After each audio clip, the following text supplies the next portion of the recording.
Hey guys, I'm Brittany Hughes. You're watching MRC TV, and this is your reality check.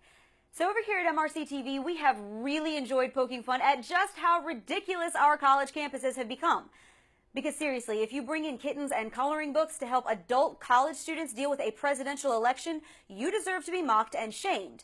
And as long as they keep crying, we'll keep on laughing. Unfortunately, there is a much more serious side to this issue.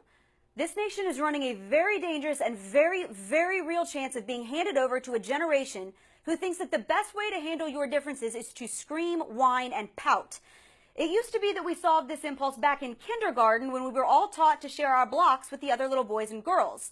And now we're not even allowed to differentiate between boys and girls. And if you get your adult feelings hurt in your underwater basket weaving class and decide to have a good cry about it, you get a lollipop and a puppy. So check out just how far we have come. English students at the University of Pennsylvania ripped a portrait of Shakespeare off the wall of their building on campus this week because apparently a white English guy just wasn't diverse enough for their tastes. In its place, they taped a printed out photo of a black lesbian feminist from the 60s who wrote poetry, or at least that's what some people call it. An Ivy League university took down a portrait of possibly the most influential playwright in history and replaced him with a lesser-known black woman, not because of merit, reason, or logic, but simply because we have reached a point on our campuses where anything straight, white, male, or God forbid all three is automatically deemed offensive. It's not enough to just add black, gay females to the repertoire. Oh no! In 2016 America, you have to eliminate the white guy altogether. Colleges are actually offering classes and seminars on why being white is some automatic stamp that you are racist. Senior professors have actually been forced to resign after being falsely accused of bigotry. The senior assistant director of admissions at George Mason University publicly stated that conservatives who voted for Trump are worthless pieces of trash following the election. This is a guy who helps decide who gets into the school and who doesn't.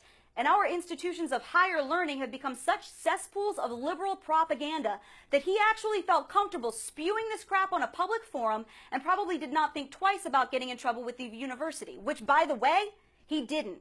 Unless you assume that this is just a problem in America, oh, it's also happening across the pond. Just last week, Oxford actually decided to ban the words he and she from its campus entirely. Instead, students and faculty will be required to address every person as Z, so we can all stay gender neutral or something and keep from offending anybody who doesn't like their own anatomy. Oxford does not care if they offend sane people who think that this is stupid beyond the telling of it. No, it's better to cater to the few who are so open-minded that their brains might fall out of their own heads. And sometimes this bizarre, almost Twilight Zone level of insanity is just so unreal I cannot help but laugh. But after I've picked my jaw up off the floor, it starts to sink in that we are raising a generation of people who think they are owed anything and everything just because they want it. A generation that gets offended by the mere thought of being offended, and the places that are supposed to prepare them for adulthood are rewarding them for their temper tantrums. Look, I was in college when President Obama was elected in 2008. I remember watching the TV with a knot in my stomach trying to figure out how much all this hope and change was going to cost me after school. And then I got up the next morning, put on my big girl pants, made it to my 9 a.m. class, and then headed off to work. Nobody gave me Play-Doh, I didn't sit around all day blowing bubbles and coloring, and I sure as heck didn't run around the streets impeding traffic and screaming, "Not my president," like it was going to make any kind of difference at all. I sucked it up like an American who understands how a democracy works. And if I can do it, little snowflake, so can you. And that's your reality check, America. Stay sane out there, and make sure you check out our new project at SaveTheSnowflakes.org. As always, make sure you like us on Facebook and follow us on Twitter.